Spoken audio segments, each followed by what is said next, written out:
Abang-abang tayo mga buddy. Paano sila mag-breed? Bali, wild breeding yung ginagawa ko dito. So nasa pond lang yung breeding area ko. Ito sila. Marami ng bubbles nest yung yung male. Andito yung female. Medyo nililigawan pa. Ikot-ikutan na, mga ilang sandali na lang magme-mate na sila niyan. Abang-abang muna. Dito natin yung camera dito para makita natin.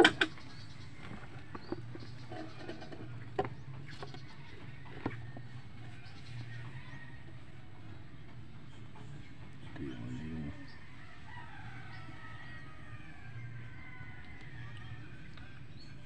medyo nagpapakipot pa yung babae mga buddy, pero hindi pa siguro siya satisfied sa bubbles nest na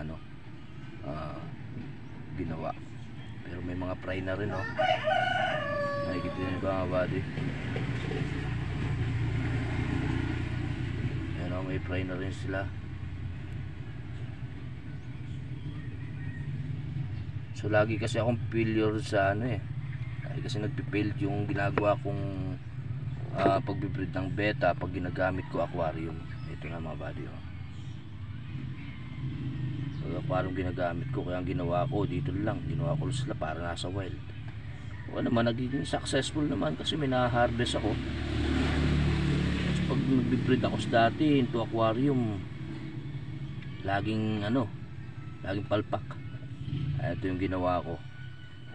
So bali aksidente lang to Nagsama ko lang sila dito kasi wala akong paglagyan.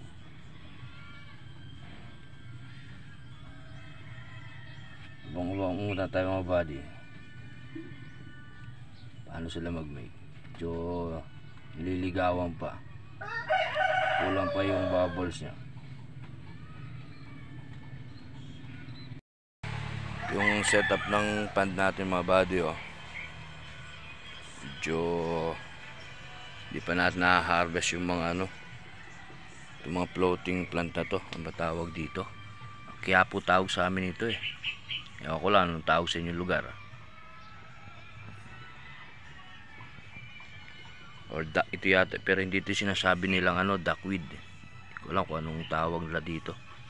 Kasi pagka sobra masyado ng cover yung parang wala nakakapasok na sikat ng araw. So hindi ko pa nalilinis yan, medyo busy pa ng konti. Ito yung mga pan ko, mga lang to, basag na batya. So balik tayo sa beta mga buddy para makita natin kung paano sila tsatsagay lang natin kung paano sila mag-mate. Parang nasa wild. Ito kumakain pa siya.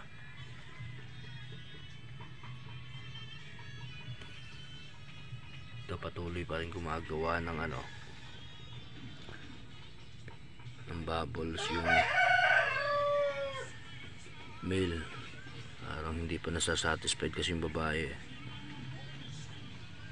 So abang-abang muna mga buddy.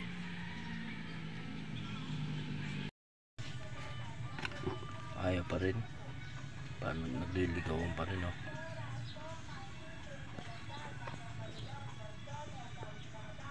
Pakainin ko muna.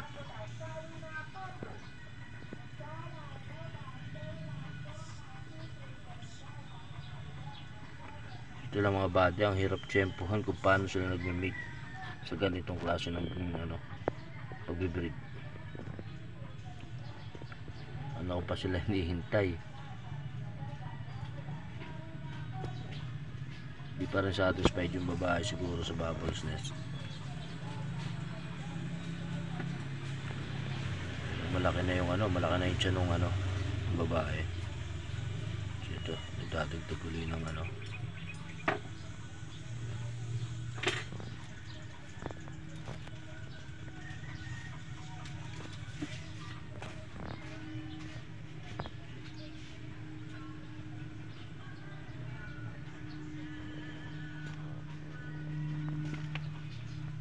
so meron yatang Ay, ano ba to?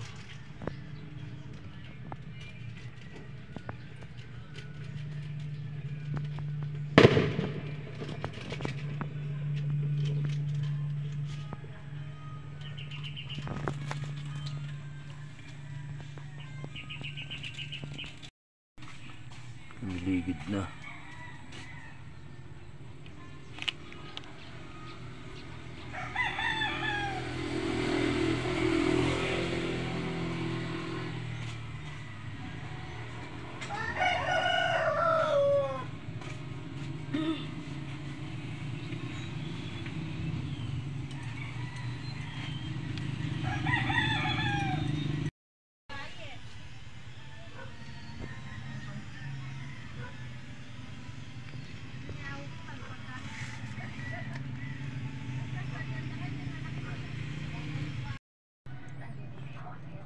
Sawa na ako kakahintay kung kailan sila magme-mate. Nasira na yung bubble nest. Kaya lipat ko na lang muna dito. Nag-harvest na lang ako mga body ng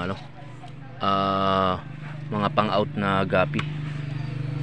Ito yung mga na-harvest ko.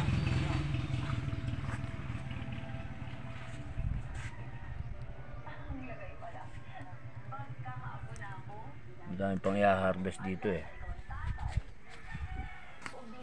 Halos nasa sila empty yung ito yung mga pwede nang i-out. Mga chops lang ito. So dito meron pa rin dito.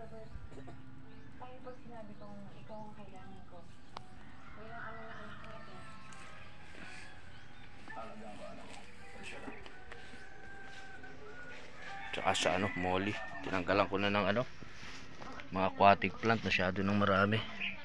Pinawasan. Diyan muna natin dito.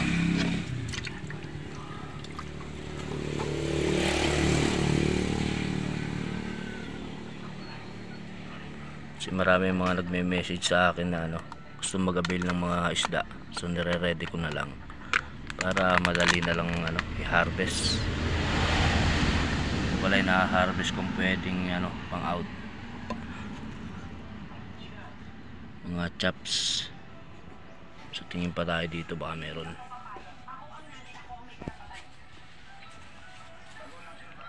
Ito meron pa.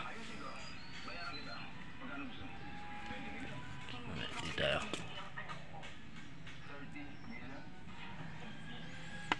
Masyado hirap pulabugin. Dito lang tayo. Yun.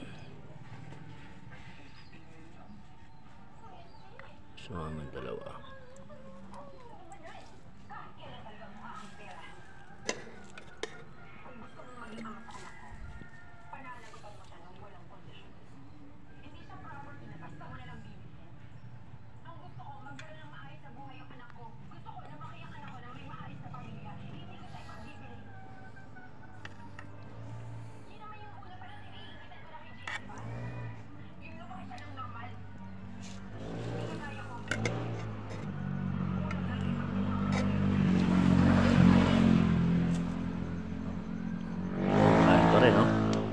So maraming pang harvest ngayon.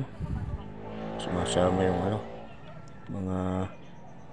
mga fry.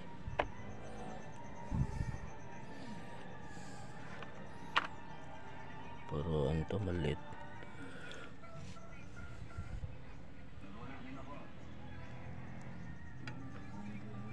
Yan. Ay.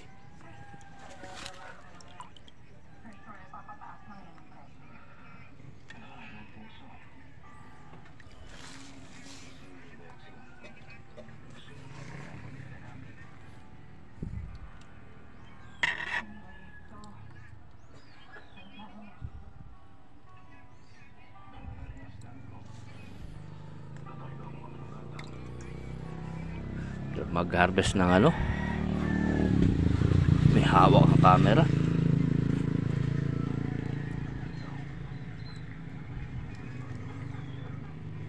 Paano yata? Meron pa isa.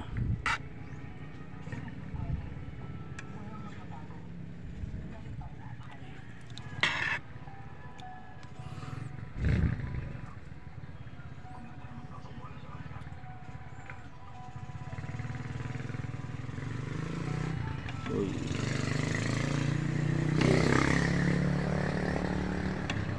Ayaw. Tsaka kakamayin ko na lang.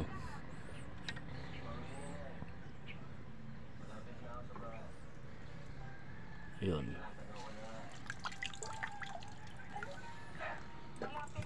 Okay. Hanap naman tayo sa ibang pond. So ayan mga buddy, na-harvest ko ngayong araw. September ano ngayon? September 19, Friday.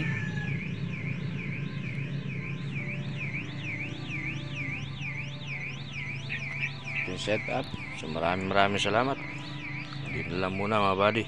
Nasunduli.